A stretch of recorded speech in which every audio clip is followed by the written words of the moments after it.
नमस्कार। स्वागत है आपका हमारे कार्यक्रम समागम में। हर बार की तरह इस बार भी हम बात करेंगे प्रदेश की जानी मानी हस्ती से।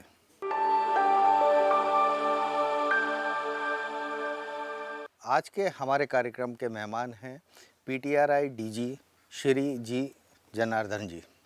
हम उनसे बात करेंगे पीटीआरआई के बारे में, सड़क सुरक्षा के लिए किए जा रहे नवाचार के बारे में और उनसे बहुत सारी बातें करेंगे। तो नमस्कार सर, आपका बहुत बहुत स्वागत है हमारे कार्यक्रम समागम में। धन्यवाद।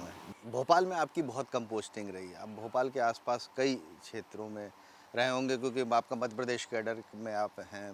तो सर कहाँ कहाँ आप होके आ गए, किस तरह का एक्सपीरियंस रहा कुछ? मैं पुलिस अधीक्षक जबलपुर और पुलिस अधीक्षक उज्जैन के रूप में कार्य किया। इसके बाद मैंने डीआईजी बालाघाट, डीआईजी खरगोन और आईजी बालाघाट, एडीजी शाहडोल इस प्रकार रहा। इसके बाद मैं भारत सरकार में कोल इंडिया में रहा। मैंने विजिलेंस चीफ विजिलेंस ऑफिसर के रूप में। वर्तमान में एडीजी पीटीआरआई हूँ। सर एक कोल का भी आपका एक नया एक्सपीरियंस रहा होगा बीइंग आईपीएस। वो जी। किस तरह की वहाँ पे इसमें कोल इंडिया का एक बड़ा एक सब्सिडरी है साउथ ईस्टर्न कोलफील्ड्स लिमिटेड जो बिलासपुर में है। वहाँ पर कोल में प्रोक्योरमेंट में या कोल का जो है कि ट्रांसपोर्ट में काफ़ी हेराफेरी होती है कोल इंडिया इसमें। उसका पूरा हमारा जिम्मेदारी है कि विजिलेंस ऑफिसर के रूप में, चीफ विजिलेंस ऑफिसर के रूप में सभी लोगों को जो है कि विजिलेंस एक्टिविटी के बारे में ट्रेन करना और इस प्रकार की गड़बड़ियाँ को रोकना। यदि प्रोक्योरमेंट में और ट्रांसपोर्ट में या सप्लाईज में इस प्रकार को कोई गड़बड़ होती है उसको रोक के पूरा संस्था को अच्छी तरह से जो है कि प्रॉफिट्स ज़्यादा आए और जो है कि बिना किसी करप्शन का आगे चले, इसका हमारा जिम्मेदारी थी। काफ़ी अच्छा वहाँ पर हमने भी काम किया। वहाँ पे भी सर कोल इंडिया में भी माफिया हो जाते होंगे, माफिया ट्रांसपोर्टर्स के ये पूरा लेबर इंटेंसिव इंडस्ट्री है। ये कई सारे जो है कि पूरा कोल का खोदना मैनुअल भी, मशीन के माध्यम से भी और काफ़ी दूरस्थ इलाके में होते हैं वहाँ से ट्रांसपोर्ट करना और जो कई सारे लेबर इंटेंसिव इंडस्ट्री, इस कारण से बहुत सारे लोग जुड़े रहते हैं, सप्लायर्स और वर्कर्स और जो ट्रांसपोर्टर्स, इस प्रकार कई सारे जो पहलू इसमें रहता है। इस कारण से कहीं ना कहीं इस प्रकार का कुछ माफिया तत्व भी इसमें जुड़े रहते हैं। सर अब आपके वर्तमान विभाग की बात करते हैं। बहुत इंपॉर्टेंट है, बहुत अहम विभाग है जी। बीमारी में। तो ये है कि साहब लोगों को मालूम है कि साहब ये बीमारी है, उसका अंत क्या होना है, लेकिन घर से निकलने के बाद अगर कोई कैजुअलिटी हो जाए तो एक अपने आप में बड़ा दुखद होता है। यस। तो आप लोगों का जो विभाग है बड़ा अहम, उसकी जिम्मेदारी है। आपका पीटीआरआई रिसर्च इंस्टीट्यूट है, कुछ आपने शायद अभी नवाचार भी किए हैं। जी। तो थोड़ा सा उसके बारे में अगर आप बताएं। जी, इसमें सड़क सुरक्षा बहुत महत्वपूर्ण जो एक मुद्दा है। इसमें जाने जाती है और कई गंभीर रूप से घायल होते हैं। इसमें जो बैक इंजरीज हो जाता है, हेड इंजरी हो जाता है, काफ़ी वाइटल ऑर्गन्स का इंजरी हो जाता है। इस कारण से काफ़ी महत्वपूर्ण विभाग है ये। इसमें सालाना हमारा करीब 12,000 लोग का जो सड़क दुर्घटना में मौत होती है। सर ये अपन मध्य प्रदेश की बात कर रहे हैं? मध्य प्रदेश की। की देश में करीब 1.5 लाख की इसमें जो है कि मौतें होती है सड़क दुर्घटनाओं में। काफ़ी सेंसिटिव, काफ़ी जो है कि मुद्दा है ये। इस कारण से काफ़ी इसमें ध्यान देना पड़ता है। इसमें लगातार हम इसको प्रशिक्षण देते हैं। जी सर। जी। तो सर इसमें जो मैक्सिमम जो कैजुअलिटीज़ होती हैं उसकी रीजनिंग क्या होती होंगी सर? रीजनिंग सबसे ज़्यादा जो है कि ओवर स्पीडिंग है। सड़क पे निकलने के बाद बहुत तेज़ रफ्तार से चले जाते, नियंत्रण से बाहर गाड़ी चलाते हैं। गाड़ी चलाने सामने वाले से गाड़ी से टकरा देना या जो है कि टू व्हीलर से, इस प्रकार की एक इश्यू है। दूसरा सेफ्टी का बारे में ध्यान नहीं देना। जैसा जो टू व्हीलर्स वाले हैं, टू व्हीलर्स वाले हेलमेट नहीं पहनते हैं और जो गाड़ी में फोर व्हीलर में चलते हैं कि सीट बेल्ट नहीं लगाते हैं। इसके बाद जो है कि जब सड़क पर निकलते हैं तो मोबाइल से बातें करते हैं। मोबाइल से बातें करके ध्यान इधर उधर भटकना और जो है कि सामने वाला गाड़ी से पर्याप्त दूरी ना रखना और मद्यपान या ड्रग्स का जो इन्फ्लुएंस में गाड़ी चलाना, माइनर बच्चों से गाड़ी चलवाना, इस प्रकार की कारणों से सड़क में दुर्घटना लगातार घटित होती है। इसमें काफ़ी जनहानि होती है, काफ़ी गंभीर रूप से घायल होते हैं। सबसे ज़्यादा जो परिवार का कमाने वाला व्यक्ति है, कमाने वाला व्यक्ति का जो इसमें मौत हो जाना या गंभीर रूप से घायल हो जाना होता है। इस कारण से काफ़ी परिवार का पीड़ा होती है। ये जो अगर अपन दुर्घटनाओं की बात की जाए तो इसके भी आपके पास आंकड़े होंगे कि जो हाईवेज़ में कितनी दुर्घटनाएं होती हैं और लोकल अर्बन एरिया में कितनी होती हैं, विलेजेस में कितनी होती हैं, अगर आप सेग्रीगेट करें तो? जी, सबसे ज़्यादा नेशनल हाईवेज़ पे करीब 3,000 करीब मौतें होती है। इसी प्रकार हमारा स्टेट हाईवेज़ है, उसमें भी उतना 3,000 3,200 के आसपास होते हैं। करीब 5,000 जो है कि जो अन्य सड़कें हैं, देहात सड़कें हैं, जिला का सड़क है, उसको बोलते हैं other roads. National highway state highway छोड़ के जिला का अदर रोड्स होते हैं उस पे करीब 5,000 का इस पे मौतें होती है। तो 5,000 का जो फिगर आ रहा है वो शायद इसलिए भी आ रहा होगा क्योंकि जो अदर्स रोड होती हैं उनकी लेंथ भी ज़्यादा होती होगी, लेंथ भी ज़्यादा होता और है। उसमें जो ट्रेवल जो करते हैं वो जी लोग भी ज़्यादा रहते जी होंगे, जी, शायद इस वजह से। इस वजह से ज़्यादा होता है अदर रोड्स पे, क्योंकि सेफ्टी व ट्रैफिक का रेगुलेशन वगैरह इतना हो नहीं पाता है, इस कारण से यहाँ पर होते हैं। सर, ये जो अपन हेलमेट की बात करते हैं और अपन सड़कों पे देखते हैं चालान भी होते हैं, हेलमेट कितना प्रोटेक्ट करता होगा? हेलमेट काफ़ी काफ़ी अच्छा प्रोटेक्शन देता है, क्योंकि हेड जो है काफ़ी वाइटल ऑर्गन है बॉडी का। हेड में हेड इंजरी हो गया तो उसको रिकवरी बहुत मुश्किल होता है। इस कारण से अच्छी क्वालिटी का हेलमेट पहनना चाहिए, बेल्ट लगा के रखना चाहिए और नियंत्रित गति से वाहन चलाना चाहिए। इससे जो है कि अब हेलमेट का हमारा सबसे ज़्यादा जो 5,300 के आसपास जो है कि इसमें मौतें होती है। हेलमेट का जो है टू व्हीलर्स का सबसे ज़्यादा हमारा कैजुअलिटीज़ है, और इस कारण जो लोग जो हेलमेट नहीं पहनते हैं उसके कारण से भी ये मौतें ज़्यादा होती है। कार में भी जब एक्सीडेंट्स होते हैं तो जो फ्रंट में जो लोग ज़्यादातर बैठे रहते जी। हैं वो उनकी भी कुछ इसमें जो है कि लोग जो कार में ट्रैवल करते समय बच्चों को आगे बैठा लेते हैं। बच्चों को हमेशा पीछे का सीट में बैठाना चाहिए और उसको सिक्योर करना चाहिए सीट बेल्ट के माध्यम से। इसी प्रकार सामने वाला भी सीट बेल्ट रखना चाहिए। या बड़ी गाड़ी है उसमें एयर बैग्स वगैरह लगाना चाहिए। और रात को चलते समय हाई बीम पे गाड़ी चलाते हैं। हाई बीम पे गाड़ी चलने से सामने वाला जो है आपका दूरी का आकलन नहीं कर पाता है, तो उसका लाइट जो है पूरा आंखों में आती है, इस कारण से प्रॉपर अपना रास्ता नहीं देख पाते, इस कारण से दुर्घटना होती है। सर, अगर आपको याद हो एक बार जब अपना पाकिस्तान और चाइना वगैरह के वार हो रहे थे तो उस समय एक वो ब्लैक पट्टी हेडलाइट्स पर लगाई जाती थी, जी। तो वो भी प्रोटेक्ट कर सकती है क्या बीम को? हाई बीम को यूजुअली जो हाईवे पे चलाते समय, रात में चलाते समय लो बीम पे गाड़ी चलाना चाहिए। और जो है कि उस पर कहीं आपको दिखाई नहीं दे रहा तब हाई बीम थोड़ी देर के लिए चला के फिर उसके बाद शुरू उसको जो है कि नीचे आना चाहिए। बट वो बट पट्टी लगने से काफ़ी अच्छा लाइट पे अगर पट्टी लगा कंट्रोल दी आती है इसमें। सर, जो अक्सर आपके जितने भी अपन एक्सीडेंट्स की बात कर रहे हैं उसमें एक हाई स्पीड वाला एक आपका जो हमेशा जो कॉजेज होते हैं वो हाई स्पीड के होते हैं। बोर्ड लगे हों कि साहब 30 किलोमीटर, 50 किलोमीटर, 60 किलोमीटर, वो उसकी कुछ कमी महसूस होती है। हाँ, इस पे हमारा जितना भी सड़क है, सड़क का कोई ना कोई डिपार्टमेंट इसका मालिकाना इसको जिम्मेदारी लेती है। जैसा पीडब्ल्यूडी है, national highway authority of India है, और एमपीआरडीसी है, एमपीआरडीए है। जो शहरी क्षेत्र में जो नगर निगम वगैरह नगर पालिका है, ये लोग इसका रोड का मालिक होते हैं। उन लोगों को द्वारा रोड पे सांकेतिक होते हैं, सिग्नल्स होते हैं। इसका कॉशनरी, इन्फॉर्मेटरी और मैंडेटरी सिग्नल्स हैं। उसको जो देना चाहिए, कहाँ पर जो बस्ती आ रही है, कहाँ पर स्कूल है, कहाँ पर रोड सक्रिय है, कहाँ पर रोड ख़राब है। इसको लगातार रोड यूज़र्स को हमको जानकारी देना चाहिए। जानकारी देने से लोग जागरूक होकर थोड़ा सा स्पीड कम करना इस प्रकार के करते हैं। ये हम देखते हैं। इसके अलावा रोड मार्किंग्स होते हैं, जो पट्टी लगवाना, वो जो लेफ्ट और राइट में जो हाँ, लगी रहती हाँ, पट्टी लगवाना, रेलिंग लगवाना, ये सभी सुरक्षा का साधन है। स्पीड ब्रेकर्स है और रंबल स्ट्रिप्स है, वो जो जो ट्राई जंक्शन पे सर, जो जंक्शन होता रंबल है। स्ट्रिप वाली जो पीवीसी की जो उसका बीच में कुछ ऐसा सुनने में आया था कि वो बैकबोन के लिए जर्क होता है उसमें। नहीं, रंबल स्ट्रिप बहुत ही छोटे होते हैं। इसमें जो है कि आपको ड्राइवर को थोड़ा सा अलर्ट करेगा, अभी सामने कुछ तिराहा या चौराहा आ रहा है या कुछ घनी बस्ती आ रही है, उसमें थोड़ा सावधान रहने के लिए देता है। उस प्रकार का बैकबोन के लिए कोई किसी प्रकार का समस्या नहीं है। इसके पहले जो हम लोग जो स्पीड ब्रेकर देखा करते थे जो काफ़ी बड़ा हम्प हुआ करता था, कई बार तो गाड़ियाँ उसमें टकरा जाती थी, कई बार टू व्हीलर्स वाले जंप कर जाते थे और फिर उसके बाद ओवरटर्न कर जाते थे। स्पीड ब्रेकर को लगाने का एक सिस्टम है, इसका एक इंजीनियरिंग का प्रॉपर साइज़ है उसका। कई सारे लोग जो है कि जानकारी के अभाव में जो है कि बड़ा ऊंचा और आड़ा तिरछा बना लेते हैं। इस कारण से गाड़ी जो उछलता है वहाँ पर, उसको नियमानुसार उसको जो है कि इसको लगाना चाहिए। स्पीड ब्रेकर की अगर बात की जाए तो एक डिपार्टमेंट में किसी ने किसी को बोल दिया और उसने जाके स्पीड ब्रेकर बना दिया।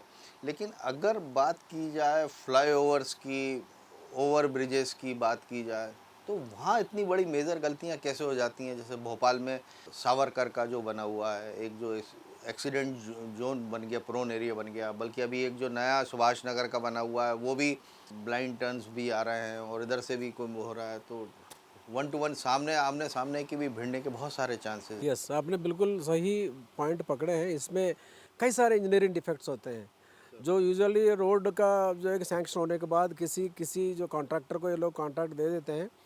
विभाग का इसमें पर्यवेक्षण उतना जितना होना चाहिए उतना पर्यवेक्षण नहीं हो पाता है। इस कारण से इस प्रकार के इंजीनियरिंग डिफेक्ट्स कई सारे हुए हैं। इसमें इसको दूर करने के लिए हमने अभी जो हमारा मैनिट है, मैनिट से हमने MOU किए हुए हैं। इसी प्रकार सम्राट अशोक यूनिवर्सिटी है विदिशा का, उसके साथ और ग्वालियर का जो इंस्टीट्यूट है Madhav college of engineering technology, उसके साथ MOU किया है।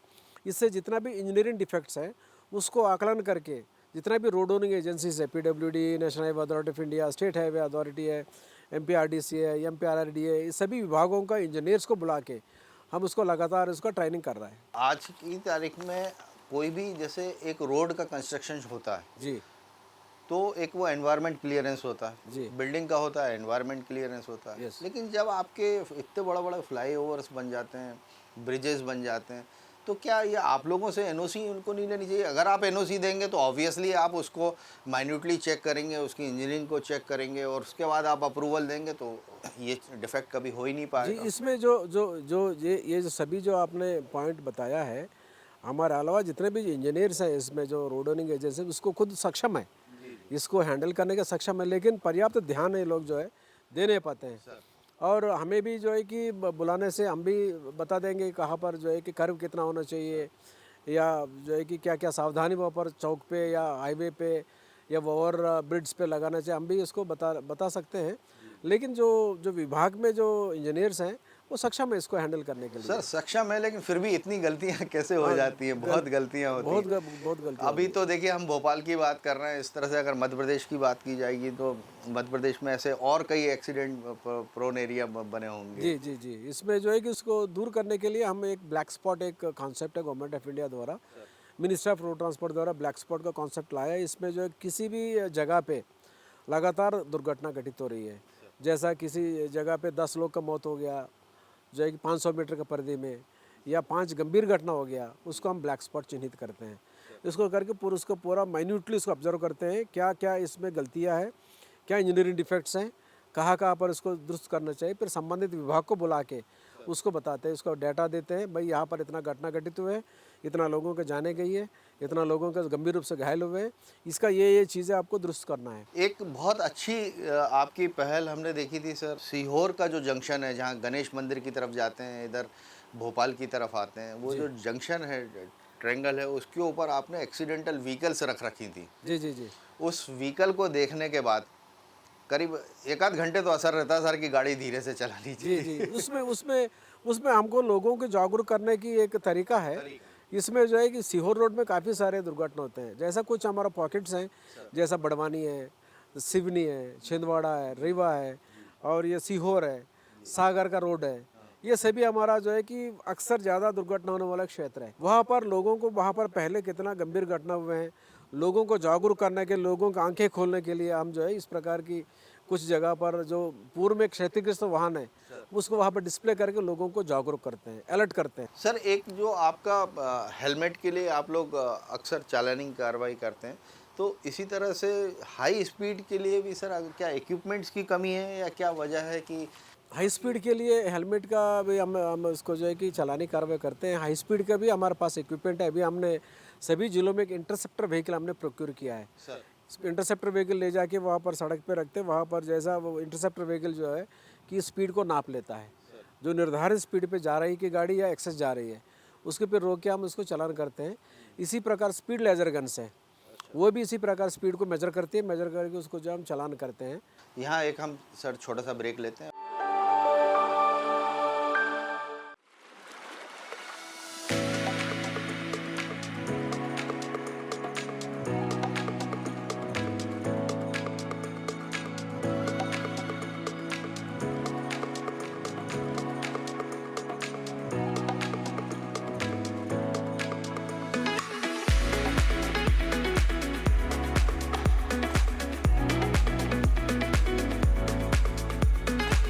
खूबसूरत जगह है। मैं आया था यहाँ पे, आके तो खो गया था बस।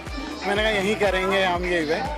बहुत हरा भरा और इतना म्यूज़िक के सिवाय यहाँ पे अभी जो हमारे यहाँ इंजॉय करना है, तो maybe we are spoiling that, but बहुत कामनेस है इस जगह में। बहुत सुंदर जगह है,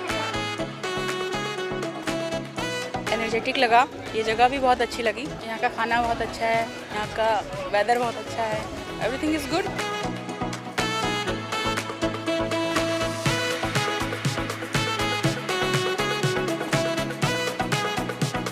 मतलब सच ए ब्यूटीफुल प्लेस। और ये मेरी सेकंड विजिट है यहाँ पे, लेकिन फर्स्ट विजिट और सेकंड विजिट में मैंने ये देखा है, सेकंड विजिट में तो ये आपने स्वर्ग बना दिया है इसको। इस बार तो मतलब इट्स ए मार्वलस, मतलब आपने ये जो even government of Madhya Pradesh को मैं तो चाहता हूँ कि वो खुद टेक ओवर करे क्योंकि इतना अच्छा प्लेस है ये।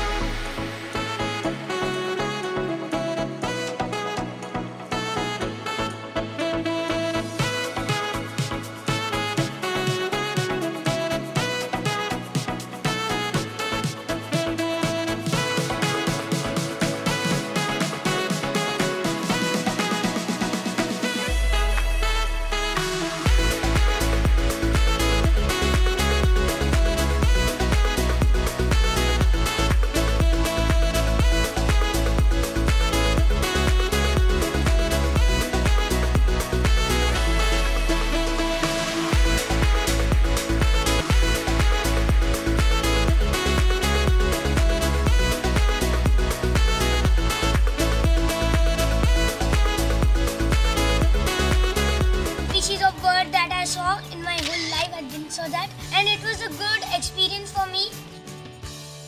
We can say it's not so far from city. It's within city, but it gives a look of a forest. It is a very good place to spend weekend with your family as it is very close to nature. Family outing के लिए आना है तो this is an ideal place.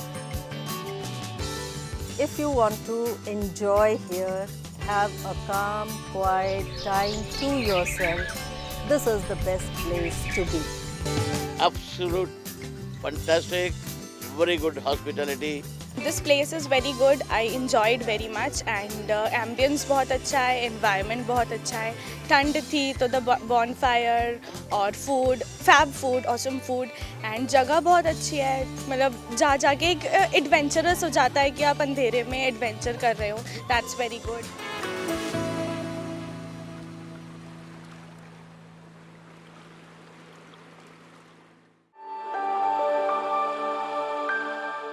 स्वागत है sir आपका break के बाद। या सर पहले एक रसीद कट्टा हुआ करता था, चालान कटते थे, आजकल डिजिटाइज हो गए हैं। इसमें जो न्यायालय द्वारा हमें निर्देश दिया था कि ई चालान में आप शिफ्ट हो जाइए। ई चालान की कार्रवाई के तहत हमने कई सारे पहलू उसको जो है कि शुरू किया है। इसमें POS machine, point of sale machine, point of sale Point of POS sale, okay. Point of sale machine है सर। जैसा आप होटलों में मॉलों में देखते हैं। इस प्रकार का जो लिखा पढ़ी करने की जरूरत है, इसमें सभी धारा जो है कि फीड होता है। जो भी वायलेशंस हैं उसमें सभी धारा फीड होते हैं। सभी हमने करीब 1800 मशीन जो है सभी 52 जिलों में हमने दिया हुआ है। उसमें हमारा ट्रैफिक कर्मचारी और जिला पुलिस के कर्मचारी इसमें जो भी वायलेटर्स होते हैं, वायलेटर्स को तुरंत इसको फीड करके उसको चालान बना लेते हैं ताकि डिटरेंट हो, लोग दोबारा ये गलती ना करें। इसमें आप डेबिट कार्ड से, क्रेडिट कार्ड से, UPI जैसा आपका पे टाइम वगैरह है, इससे माध्यम से भी आप चालान भर सकते हैं। इसमें काफ़ी समय बचेगा और पूरा राशि जो है तुरंत ट्रेजरी में जाएगा। लोगों में थोड़ा सा भय भी होगा कि भाई जल्दी चालान हो रहा है।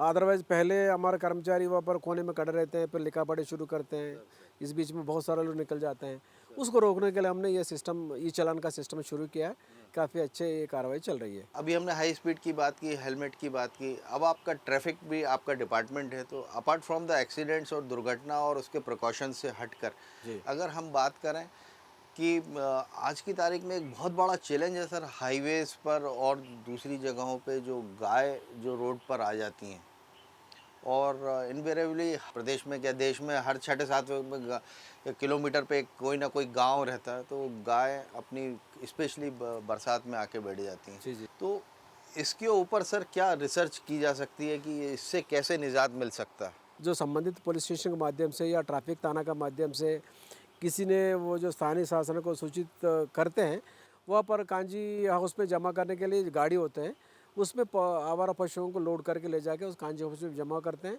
फिर जैसा उसका मालिक आता है उसको फाइन करके उसका हम उसको नियमित रूप से रखने के लिए हिदायत दे के उसको दोबारा ये सुपुर्द करते हैं। काफ़ी जो गंभीर समस्या है उसको लगातार इसको हैंडल करने के प्रयास करते हैं। सर दूसरी एक और समस्या है, अपने भोपाल में करीब 2 मल्टी लेवल पार्किंग बने हैं, 3 बने हैं रादर, एक बैरागढ़ में भी है, न्यू मार्केट में भी है, MP नगर में भी। लेकिन मल्टी लेवल पार्किंग बहुत अच्छा है, लोग गाड़ी भी खड़ी कर सकते हैं, लेकिन जहाँ पे गाड़ी खड़ी करने के बाद उनको ट्रेवल करके आना है, चाहे शॉप पर आना है या ऑफिस में आना है, तो वो वहाँ से वहाँ पैदल जाना गाड़ी पार्क करने के बाद, तो एक जो कमी महसूस करते हैं। जैसे हमने भी सर्वे किया, हमने भी लोगों से बात की, तो लोग यही कहना है कि गाड़ी पार्क की और पार्क करने के बाद अगर हमें 15 मिनट के लिए भी जाना है तो आधा घंटे हमको पैदल आना जाना करना पड़ता है। तो उसके सपोर्ट में ई रिक्शा का के लिए सर आप लोगों ने कोई प्लानिंग कर रहे हैं? क्योंकि अगर गाड़ी पार्क करने के बाद ई रिक्शा मिल जाए और वो डेस्टिनेशन पे छोड़ जाए, भले वो 2 रुपये ले, 5 रुपये ले, 10 रुपये ले, सब लोग देना चाहते हैं। क्योंकि गाड़ी अगर मल्टी लेवल पार्किंग में खड़ी कर रहे हैं तो छाया में है, सेफ़ है, सिक्योर है। अब उसके चक्कर में लोग सड़क पे गाड़ियाँ पार्क कर देते हैं। हालांकि आपकी क्रेन्स लगी रहती हैं उनको पिकअप करने के लिए। जी जी। तो इसके ऊपर सर क्या आप लोगों का रिसर्च चल रहा है या एक्शन लेने का प्लानिंग चल रही है? इसमें जो है कि जैसा सड़क पे लगातार जो वाहनों का आवागमन ज़्यादा है, जैसा लोग गाड़ी करते जा रहे हैं, सड़क उतना ही है, इस कारण से सड़क पे काफ़ी दबाव रहता है। इसके बाद जब बड़ी शहरों में मल्टी लेवल पार्किंग बनाया गया ट्रैफिक का पार्किंग समस्या को हैंडल करने के लिए। जैसा आपने बताया था, ई रिक्शा वगैरह शुरू करने से लोगों को सुविधाजनक होगा। सभी लोग जो तुरंत आके अपन पार्किंग करेंगे, उसका जो है कि नगर निगम से बाकी उसको इस प्रकार की ई रिक्शा वगैरह शुरू करने के लिए प्रयास कर सकते हैं बड़ी शहरों में। इस पे भी क्योंकि ट्रैफिक आप ही का पार्ट है, आप ही का डिपार्टमेंट है, तो आप सजेस्ट नहीं, इसको ज़रूर सजेस्ट करेंगे ताकि लोग जो है कि सड़क पे पार्क ना करें। जी सर। उसको पूरा जो मल्टी लेवल पार्किंग का इस्तेमाल करें। सर एक ऐप आपका और बहुत पॉपुलर हो रहा है, IRD जी। वो क्या है? वो बेसिकली ये जो एक मिनिस्ट्री ऑफ रोड ट्रांसपोर्ट द्वारा एक ऐप शुरू किया है, integrated road accident data, integrated road accident data IRAD। ये पहले 12 स्टेट्स में शुरू किया था, इसके बाद अभी सभी स्टेट्स में लागू किया है। इसमें जैसा दुर्घटना घटित होते हैं, तुरंत हमारा जो अधिकारी कर्मचारी वहाँ जाके उसको पूरा फीड करते हैं। ये एंड्रॉयड ऐप है, मोबाइल के माध्यम से फीड कर सकते हैं कहाँ दुर्घटना घटित हुआ और कितना स्पीड पे था, कौन सा गाड़ी थी और कौन सा जो है कि रोड था, कितना बजे हुआ था। इस प्रकार की कई सारे इसमें प्रोफार्मा है, उसमें भरते हैं। उसको फीड करके उसको हमको एनालिसिस करने में, विश्लेषण करने में काफ़ी फ़ायदा होता है इसमें। ये सभी जो देश का जितना भी राज्य है, इसमें पूरा का पूरा जो एक्सीडेंट फीड करने में हम मध्य प्रदेश जो नंबर 1 पे हैं। जी, करीब जो है कि 95% दुर्घटना का जो जानकारी हमने फीड कर चुके हैं। अभी इसी सप्ताह में पूरा का 0 बैलेंस पे हम लेकर आ जाएंगे। बधाई हो सर आपको। जी सर, ये इसमें जो आपने रिसर्च के लिए आपने इसे फीड तो कर दिया, इस फीड के आगे एक और अगर स्टेप आगे बढ़ जाता है कि जैसे ही एक्सीडेंट हुआ उसको रेस्क्यू के लिए जो 108 हो गई या लोकल एडमिनिस्ट्रेशन, लोकल पुलिस हो गई या पास का ही जो हॉस्पिटल हो गया, वो भी एक्टिव हो जाए, सबको एक साथ अगर मैसेज पहुंच जाए तो वो हॉस्पिटल वाले भी एक्टिव रहें इमरजेंसी में कि हाँ सब कोई एक्सीडेंट। इसमें हेल्थ केयर बहुत बड़ा महत्वपूर्ण इशू है। दुर्घटनाओं को जैसे मान लो दुर्घटना घटित हो गया, उसको बचाने के लिए, इसको किसी का मौत ना हो जाए और जल्दी रिकवर हो जाए, उसको बचाने के लिए हेल्थ केयर एक बहुत बड़ा इशू है। इसमें एम्बुलेंस सेवा है, 108 है, 1033 है, डायल 100 है, ये सभी सेवाएँ हैं। इसमें अभी गवर्नमेंट ऑफ इंडिया द्वारा, मिनिस्ट्री ऑफ रोड ट्रांसपोर्ट द्वारा नया एक पहलू शुरू किया है, good Samaritan act. Good Samaritan act में पहले जो है कि कोई दुर्घटना हो गया, कोर्ट कचहरी का चक्कर में या थाना का चक्कर काटना पड़ेंगे बोले कि लोग आगे आते नहीं हैं। आदमी घायल से तड़प रहा है कि उसको दुर्घटना से तड़प रहा है, कोई मदद नहीं करते हैं। कल को कोर्ट जाना पड़ेगा, एविडेंस देना पड़ेगा। अभी शासन ने एक नया जो है कि गुड समरिटन एक्ट लागू किया है। इसके तहत आपको किसी प्रकार का थाना का या कोर्ट का जाने का आवश्यकता नहीं है। सिर्फ जानकारी दे दें उसको। यदि घायल आदमी को गोल्डन आवर में, विदिन 1 आवर में आप जो एक गंभीर व्यक्ति को, सड़क दुर्घटना में घायल व्यक्ति को आप यदि जो ट्रॉमा सेंटर या जिला अस्पताल में पहुंचा देते हैं, उसका जान बचाने में मदद करते हैं, आपको एक प्रशस्ति पत्र और 5000 रुपये का पारितोषिक राशि दिया जाएगा। जी, इसके अलावा जो बड़ी जो घटना होती है, महत्वपूर्ण घटना होती है, उसको गवर्नमेंट ऑफ इंडिया द्वारा चिन्हित करके 1 लाख रुपये तक का इसमें राशि दिया जा सकते हैं, प्रशस्ति पत्र दिया जा सकते हैं। उसको लोगों को प्रोत्साहन करने का एक तरीका है। जो जितना भी हमारा जो रोड यूज़र्स हैं, वो आगे आके दुर्घटना में घायल लोगों को बचाने में ये काम हो सकता है। बहुत बहुत धन्यवाद सर, आपने समय निकाला, बहुत सारी बातें बताई, नई बातें पता पड़ी। जी। और उम्मीद है आपकी इस डिस्कशन के बाद जो लोग सुन रहे होंगे, देख रहे होंगे, वो ज़रूर एहतियात बरतेंगे अपने लिए, अपने परिवार के लिए और सामने वालों के लिए। तो बहुत बहुत धन्यवाद सर आपका। Thank you. नमस्कार। नमस्कार सर। तो आज के कार्यक्रम में बस इतना ही। अगले हफ्ते फिर मुलाकात होगी किसी नई शख्सियत के साथ। तब तक के लिए आप मुझे और मेरी पूरी टीम को दीजिए इजाज़त। नमस्कार।